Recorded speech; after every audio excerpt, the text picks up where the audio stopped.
Good morning. I call this November meeting of the Board of Trustees to order. Trustee Cunningham will be joining us virtually. Good morning, Trustee Cunningham. Good morning, ladies and gentlemen. As a reminder, please use the mics when speaking. We have people on virtually.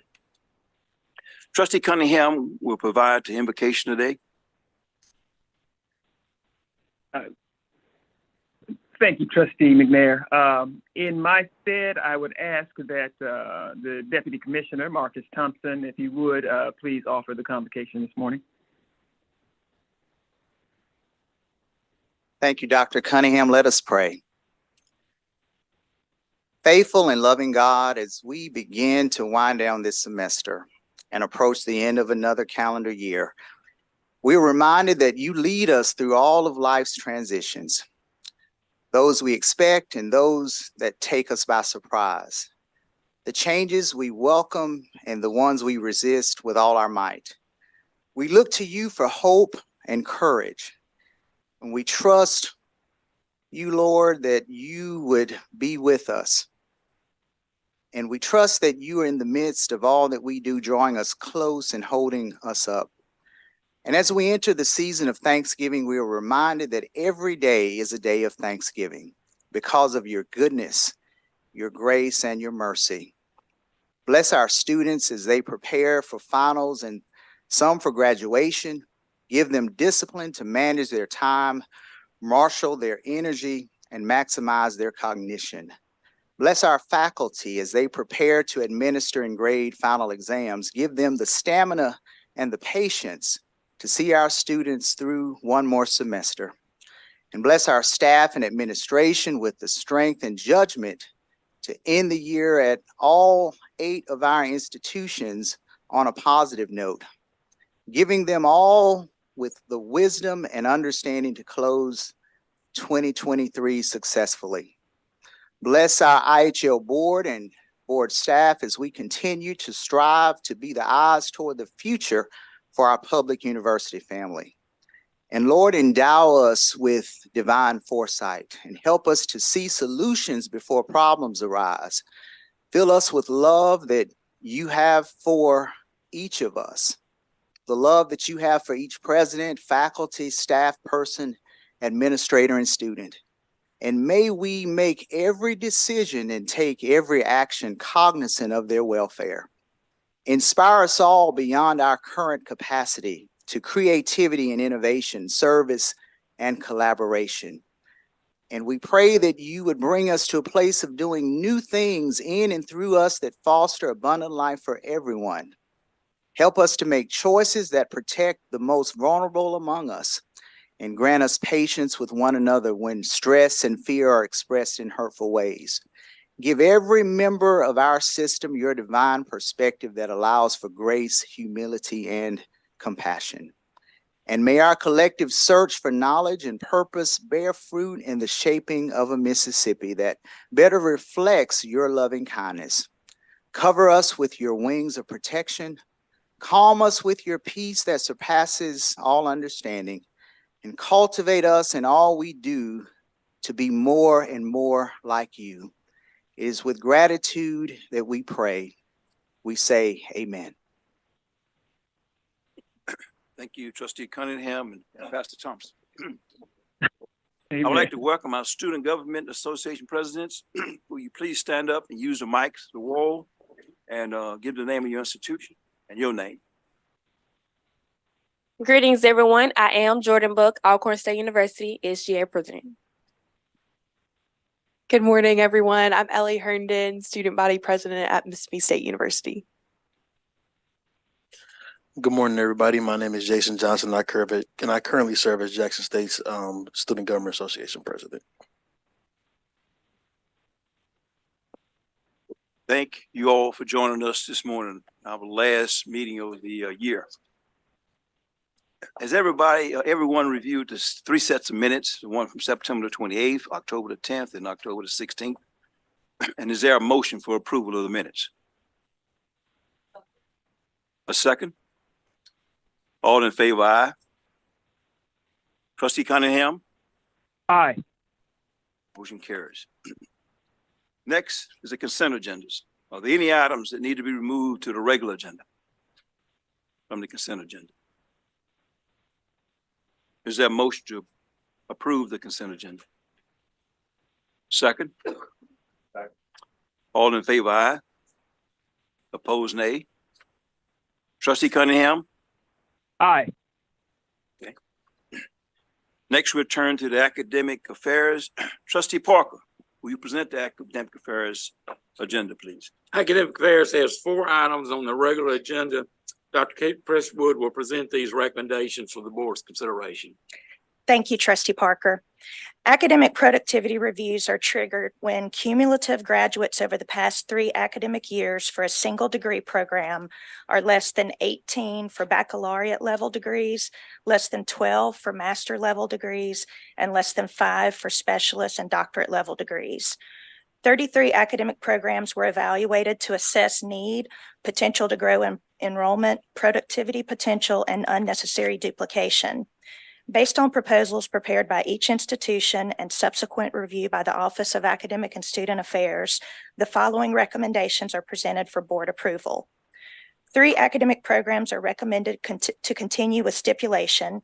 These programs are subject to additional review by Academic and Student Affairs for 2 years to assess progress toward future productivity. The first annual report for these academic programs is due on December 1st, 2024. Delta State BFA in Digital Media Arts, Jackson State BS in Biomedical Engineering, Jackson State MS in Data Enabled Science and Engineering. 4 degree programs are being recommended for suspension.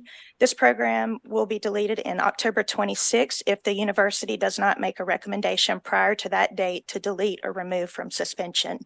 Delta State BA in Music, BM in Music, BBA in Healthcare Administration, University of Mississippi BS in Applied Gerontology. 4 degree programs are being recommended for deletion. University of Mississippi, the MS in Health Promotion, University of Southern Mississippi, BA in International Studies, PhD in Music Education, and PhD in Criminal Justice. Board staff recommends approval of this item. You've heard the recommendations. I'll make a motion to approve this item. Is there a second? Second. Any discussion? All in favor, aye. Aye. Opposed? Trustee Cunningham, Aye. motion carries. I suggest we take items 2 through 4 as a group. Item 2 is a proposed amendment to Board Policy 201.0507, Campus Locations and Programs, subsection C, Establishment of Off-Campus Instructional Programs. The current policy does not require board approval for an institution with an approved on-campus institutional academic program offering the same program at an off-campus site of that institution. Board oversight and approval is necessary to consider the need for the proposed academic programmatic duplication, holistic impacts, and unintended consequences, both positive and negative, which could extend to and beyond the institution seeking to expand its off-campus offerings. The proposed changes allow the board to maintain consistent authority for ensuring programmatic decisions are in the best interest of quality education for the state of Mississippi and the university system. Item 3 is a proposed amendment to Board Policy 501, Academic Programs and Units. Item 4 is a proposed amendment to Board Policy 502, New Academic Programs and Units. The proposed changes to these 2 policies reflect a parallel approval process for proposed programs at both on and off-campus locations and allows the board to consistently exercise continuing jurisdiction and control over the establishment of new courses of study, new departments, and new functions and activities in each institution so that the growth and development of the program of higher education in the state shall proceed in an orderly and rational manner, avoiding inefficient and needless duplication and undertaking new expanded programs only as the applicable program is justified based upon objective criteria to be established by the board's guidelines and procedures. Board staff presents items 2 through 4 for first reading. You have heard the presentation. Is there a motion for approval? So moved. Is there a second? All in favor, aye. Aye. All opposed? Trustee Cunningham, Aye. motion carries. Thank you, trustee Parker. Moving on to the financial agenda. Trustee Duff, please present the financial agenda. Good morning, fellow board members. Thank you, Dr. McNair. We have 5 items on the regular agenda. The first is a bond initiative for the University of Southern Mississippi. Then we have some contractual items from the system office, the University of Mississippi Medical Center, and the University of Southern Mississippi. At this time, we'll ask Dr. John Pierce if he would discuss the specifics of these various items. Good morning. You should have at your desk a copy of the PowerPoint that has an overview of the project for the University of Southern Mississippi. And then you should also have your financial advisor's report from Hilltop Securities that gives the financial advisor's opinion on this. So item number 1 is request from the University of Southern Mississippi through their Educational Building Corporation to initiate the bond process for a $35 million par value bond issuance to renovate Reed Green Coliseum. So this is the first of 2 steps in issuing a bond through the board. This purpose of this is to give you an overview of the project, and then a second meeting would involve bringing the bond resolution and other documents. The policy also requires you to approve the project professionals, and these are Hilltop Securities as financial advisor, Butler Snow as bond counsel, and underwriters Raymond James and Wells Fargo Bank. The term of the agreement will be for 30 years, and as of November 14th, the interest cost was 5.22%. So this bond issue, the proposed funding for the debt service is through a City of Hattiesburg special sales tax on hotel and restaurant. So this is a 1% sales tax that was passed and approved by the legislature. And then subsequently, the city and the university have entered into an agreement where the city will provide a portion of this tax revenue to the university for the purpose of the debt service on this project. So the tax revenue, and there's a little bit of history on this, so it's brought in about 1.8 million annually. And then the debt service for this project, as you see here, is going to be about 1.5 million. It's important to point out, you see there's a blue line and then there's a green line on this graph. So the authorization for this sales tax is going to sunset on July 1, 2026. And so it's my understanding the city and the university are all wanting to extend this, but there is a risk that if this is not renewed by the legislature and extended, that the university would need to take on the debt service for this bond issue. So the new bond issue will add 1.5 million to the debt amortization schedule. This will take it to a peak of about 14.2 million in 2033. So what we tried to do is assume that this tax revenue would not be provided, would not be renewed. And so the question would be, would the university be able to assume this debt service on their own, and what would that do to their financial situation? So we took the 3-year average of their cash flow available for debt service, which comes out to about $22 million. We then put this debt service schedule underneath that to see what their debt service coverage would be.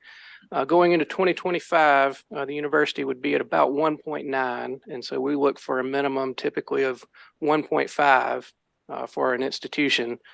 And then finally, in 2033, when the debt service will be at its highest, about 1.6. And this is shown on your next page with and without the bond issue. So you can see that the bond issue will bring down the estimated debt service for the university. And of course, this assumes there will be no tax revenue provided to the university in these years. Finally, even though this will add 35 million in outstanding debt service, this will bring the total in 2024 to 185 million. But this is still less than where the university has been in the past, and it will bring them, still keep them below the 1.5 reserve threshold that we have for outstanding debt. I want to point out on page 121, the board book has 43 decimal 00 for the total project cost, which may read $43, but this is a $43 million project. The university is adding $7 million of their own to make up the difference. So board staff recommends approval of item number 1. Thank you, John. You've heard the recommendation from the board staff. At this time, I make a motion to approve item number 1. Is there a second? Okay. All in favor, vote aye. Aye. Nays? Opposed, nays? Trustee Cunningham? Aye. Item carries. Proceed. Oh, I'm sorry, before we go further, Trustee Martin will excuse himself. And Bridge will let you know when you can return to the meeting, sir.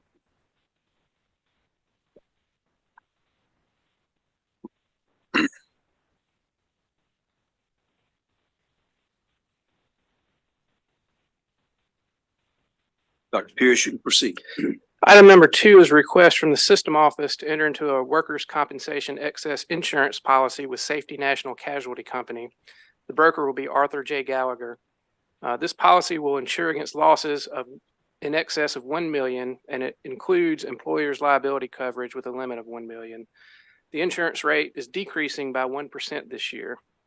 The term of the agreement is for 1 year at a premium of $380,000.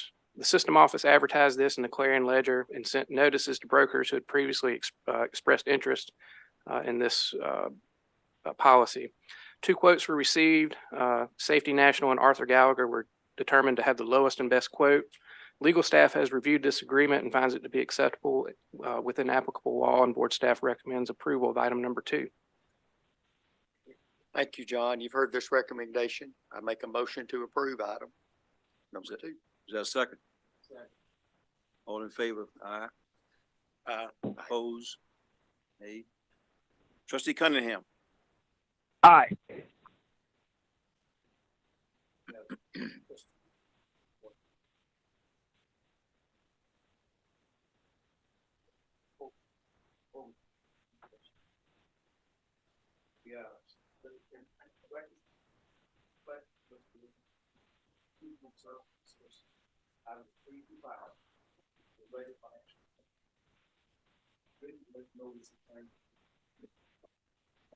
John, if it's okay, why don't we take up items 3 through 5 as a group? Yes, sir. Item number 3 is a request from the University of Mississippi Medical Center to enter into a purchase and rebate agreement with Baxter Healthcare Corporation to purchase the IV products to use in patient care. The IV products include solution, fluid products, nutritional products, and drug delivery systems. The term of the agreement is for 5 years at a cost of $22.6 million. This vendor is an approved vendor with Vizient, an approved group purchasing organization under Mississippi Code. UMMC will commit to purchase 90% of its IV products from Baxter. Item number 4 is a request from the University of Mississippi Medical Center to enter into a service agreement with BFI Waste Services to provide solid waste removal, disposal, and recycling services at all UMMC locations in Lexington, Greenwood, Grenada, and the Jackson metro area. The term of the agreement is for 5 years at a cost of $5.9 million. UMMC issued an RFP in May 2023. 2 bidders responded. BFI was determined to provide the lowest and best service. The agreement may be terminated with 30 days notice. Item number 5 is a request from the University of Southern Mississippi to amend an agreement with New Singular Wireless. The agreement allows New Singular Wireless to install antenna facilities and equipment for wireless services at $50,000 per year. The amendment will move the antenna and equipment from Pulley Hall to Wilbur Hall. The original term of the agreement provides for a 5-year term with renewal options for 4 additional 5-year terms. The agreement is being amended to extend the term for 10 years and also to increase the lease rate from $50,000 to $55,000 per year. This was a change that was different from what was originally sent in and didn't make it into your board book. The USM may cancel this agreement at the end of the 5-year term. Legal staff has reviewed agreements 3 through 5 and finds them to be acceptable in accordance with applicable law. Board staff recommends approval of items 3 through 5. Thank you, John. You've heard these recommendations from the board staff. At this time, I make a motion to approve items 3, 4, and 5. Is there a second? All in favor, aye. Aye. Opposed? Trustee Cunningham, Aye. could you let trustee will get back to the meeting? Thank you, trustee Duff. Thank you. Conclusion? This concludes the finance agenda. I do have to make one announcement in the information part. Okay, we'll present it then. We next move to the real estate portion. Trustee Morgan, will you please present the real estate agenda? Yeah, thank you, Mr. President. There's one item on the real estate regular agenda. Mr. Brad Rowland will present the recommendation for board's consideration. Item number 1 is a request from the University of Southern Mississippi for a project budget increase on the Reed Green Coliseum renovation from $15 million to $43,170,506.50. In addition, USM is asking to modify the funding source to include the Educational Building Corporation bond proceeds that you had heard earlier. Also, USM is requesting to modify the scope of the project. The purpose of this request is to clarify the funding sources and the scope in order to renovate Reed Green Coliseum by providing the improvements in the arena, throughout the facilities, and on the site. The renovation will add about 33,000 square feet to the project, as well as a new training facility, a new entrance, with the necessary amenities. Board staff recommends approval of this item. You have heard the recommendation, and I make a motion to approve this item. Second. There's a second. Okay. All in favor, aye. Aye. Aye. Opposed, nay. Trustee Cunningham, Aye. motion.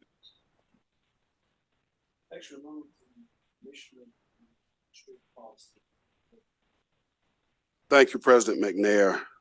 Item 1 is a list of the 2024 meeting dates and locations for consideration by the board. I want to note that the March meeting for 2024 is scheduled to be at USM's Gulf Park campus, and I want to thank President Paul and his staff for agreeing to host our March meeting in 2024. Board approval is requested for this item. Is there a motion? Second. All in favor, aye. Aye. Opposed, nay. Trustee Cunningham, Aye. item carries. President McNair, this concludes the administration policy regular agenda.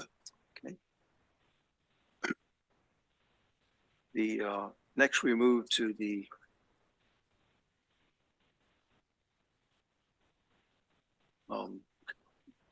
information agenda. Are there any questions from trustees regarding information on the information agenda?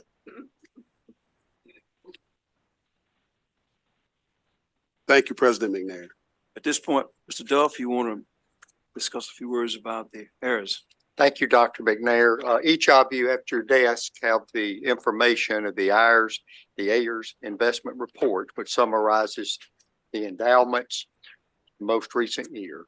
The board office is responsible for managing these investments until the institutions reach a 10% threshold for 3 consecutive years.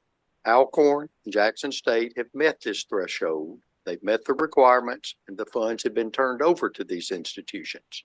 Mississippi Valley State now has 2 consecutive years of matching, and we're waiting on the 3rd year from them where they can enjoy these funds. We should be able to have these funds turned over to Mississippi Valley State in the next year.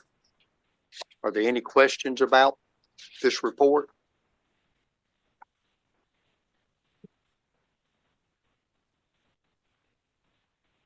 If not, thank you, sir. Okay, thank you all. Are there any additional items to be considered? Mr. President, I'd like to revisit the academic affairs. I'd like to suggest a roll call vote on the last items 2, 3, and 4.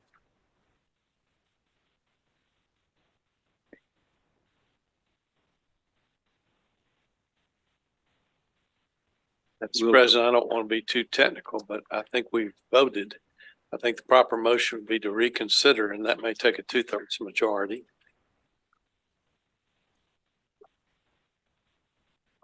Is a motion to reconsider? I have no motion. I move to reconsider. All in favor, let's raise your hands. All opposed? Okay, the ayes have it. Okay, we look at. Oh, I'm sorry. Trustee Cunningham. Aye. Aye. Okay, so this motion will be reconsidered. So you want to restate the motion? So what was our vote? The vote, as far as I could tell, was what, 7 to 3? Yeah, about 7 to 3. Okay, you'll have to tell me parliamentary wise if I'm right. I don't remember. No, you're correct. Okay. So they can proceed now. Okay, thank you. I would request a roll call vote on this. Everybody understands what the motion is? Any question? Okay, well, roll call vote. All in favor of the amendment, can you raise your hand? Do it by name. By name? Okay. You want to call the names, Bridget? No. Dr. Cunningham? Abstain. No. Yes. Yes. No. Abstain. Yes. Yes. No. No. No.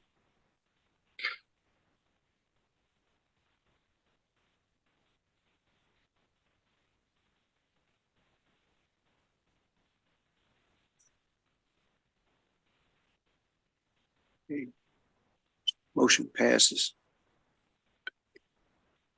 I don't understand. That.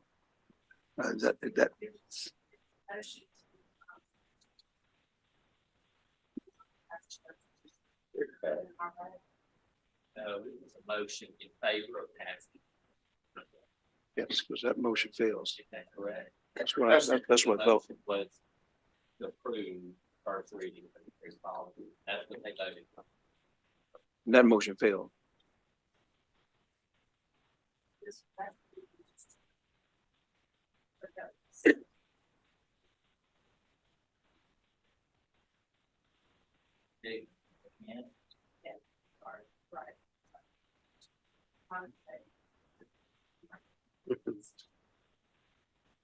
Okay, so that motion fails at this point.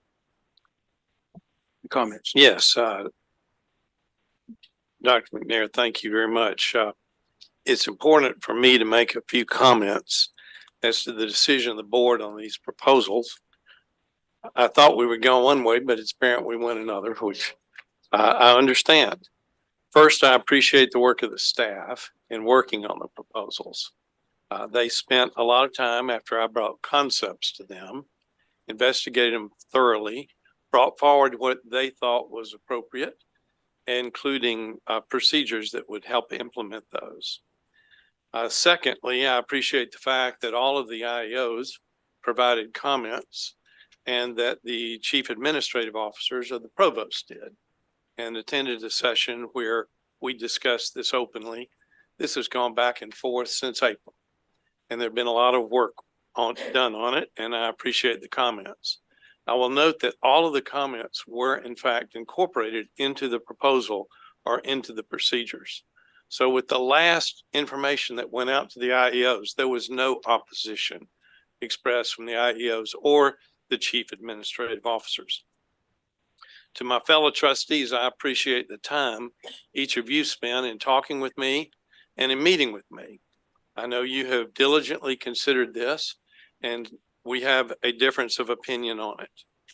But my comments today are being made because I think we've made a serious mistake, and I need to express that. Briefly, the reason we looked at the proposals is because for some reason that I don't know, our IHL many years ago abdicated its right to decide whether a university can move an existing academic program from one campus to another campus without any oversight or prior approval of this board. To me, those types of decisions are our fundamental duties as trustees. Why that was done in the past, I don't know. So we had an opportunity to address it today. In our present system, moving programs are approved by independent academic regulatory bodies. And then after they are moved and put into effect, we're notified after this has already happened. And that's the way our process works. It seems a little backwards to me.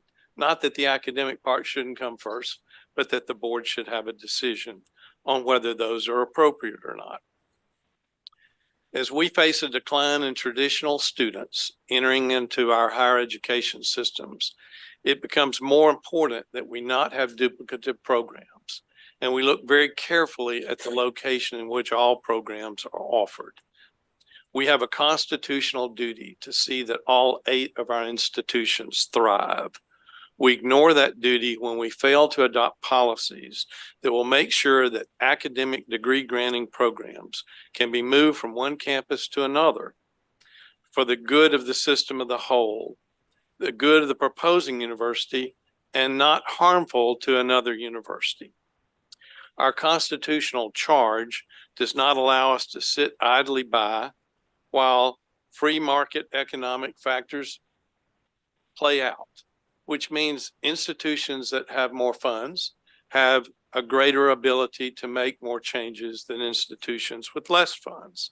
And when institutions make the decision solely in their best interest rather than a system best interest, I think we are making a mistake. These policies only should consider what's best for our state system, which is all of our universities. We do this in the context of adopting a new program. I'm perplexed as to why we don't do it in the context of moving a program. We know that the states around us do this. This is not a novel idea. They do it for the same good reason that I'm talking about today. We've seen decisions made in universities' systems across the country about these type issues. For example, the University of Maryland, and we invited their chief officer to come speak to us at our retreat, recently turned down a program that would go to one of the named state institutions because it would hurt an existing program at a historically Black college and university there, University of Maryland Eastern Shore. It's those type things that we should be considering, although we may make no decision that would ever be contrary to a proposal by any university. In our system, for example, we were not able to review the recent decision made by the University of Mississippi to locate a nursing program, a full nursing program, it already had some, at the Oxford campus, and keep a full nursing program at the University of Mississippi Medical Center. I have talked to Chancellor Boyce about that, and I understand he has very good reasons for doing that. I don't question his reasons at all. I admire him and I appreciate the leadership he shows at the University of Mississippi and how carefully he considers all of the decisions that the university would make. I only bring it up as an example because we never discussed how it might affect Delta State or any other program within our institution. I think we should be doing this, and we have decided not to do this. You know, this would apply to any school. For example, Southern Miss has a PA program on the coast. It could decide to move that program to Jackson. Do we need another program in Jackson? We have one. It could decide to move it to Hattiesburg. Do we need another one in Hattiesburg? We have one in Jackson. We have one in Meridian, and we have one on the coast. That's the type thing we should be talking about. The reason it went to the coast was because of concern for harm expressed by some of our fellow trustees as to a program at Mississippi State at Meridian. That's an appropriate concern to discuss. I do a lot of work in the forest industry. If my friends at Mississippi State decided to move a forestry program to Meridian, we'd have no decision in that. Now, some of the examples I may bring up may be ludicrous and may never happen, but you see what could happen with each university and why I think this is important. I appreciate the consideration of these policies by our trustees. I understand we're a democracy and that majority rules. I counted the votes and I understand those. In this case, I simply don't think the majority was correct. And I believe I'm compelled to explain why. And I've done that. And I'm in receipt of the decision, and I'm going to move on and pledge to work with all of our trustees and all of our institutions for the betterment of our state on the many other important matters we have facing our state. Thank you. Thank you for your comments.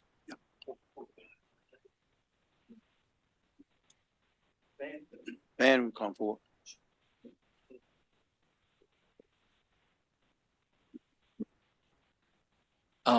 When y'all voted to voted on the motion to reconsider those 3 policy items, it's my understanding that several people, the way you voted, Bridget couldn't tell exactly how many people were voting yes and no. So we need to redo that because she just doesn't know whether you got to a 2/3 vote in favor of the motion to reconsider or not. So could we back up and maybe Bridget, you should do a roll call vote on that? Let me see if it's clear to me that if we don't have this vote now, we will have the same vote next month. Seems silly to make us do that. I'm willing to suspend the rules and not consider a 2/3 requirement and let our vote stand if the other trustees agree to that. We have a Because motion. we'll have the same vote next month. There's no reason for us to do it twice. We need a motion. That would be my motion, and Tommy would second it, I believe. I would second that. So if everybody's in favor of that, then we'll just count the vote. I think she got the yes and no's. Thank you. Thank you. Thank you for your consideration. You still need to vote on the motion in the second that Trustee Ogletree just. All in favor of that motion? Aye. Opposed? Trustee Cunningham. Aye. Motion carries. Thank you, and I think that we all understand the purpose. We all try to protect some of our small institutions because that right now we got a problem with enrollment in these schools. I think it's pretty clear that we have very bright IEOs at universities. They understand what's going on, and at this point, all those considerations, I'm pretty sure y'all are taking in consideration. That might not be the case in the future. We don't know what the IEOs will be, but at this point, I think you all understand what the point and why this is an important issue. No question about it. Anyway, moving on. Is there any other items on the agenda that should be considered? Any other business should be considered at this time?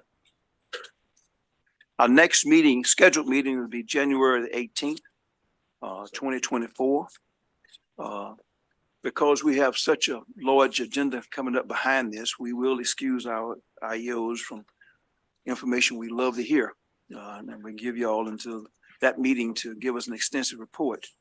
I would like to say, have a great Thanksgiving and Merry Christmas to you. Thank you all.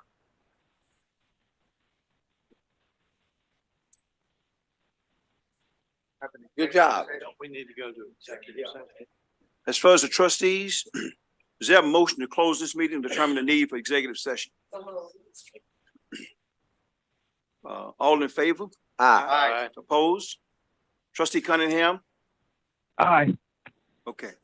Ayes have it. Anyone not needed for executive session, please leave the room or disconnect. If you're not an IHL trustee, you can wait in the waiting room. Otherwise, trustees, give us a minute or two to make sure the appropriate participants are connected. And again, thank everybody for the participation today. Thank you. Thank you.